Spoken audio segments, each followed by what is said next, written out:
యెహోషువ దగ్గర నుండి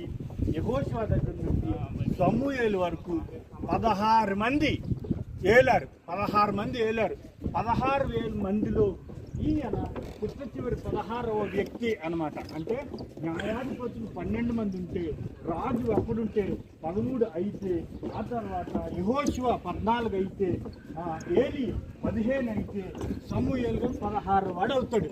అయితే ఈ 16 మంది కలిపి 400 సంవత్సరాలు ఇశ్రాయేలు దేశానికి న్యాయాధిపతులుగా వేలడం జరిగింది.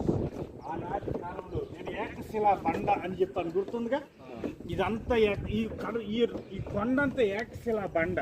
ఒక్క బండను తొలిచాడు, ఒక్క బండను చిక్కాడు, ఒక్క బండ మీద కట్టాడు.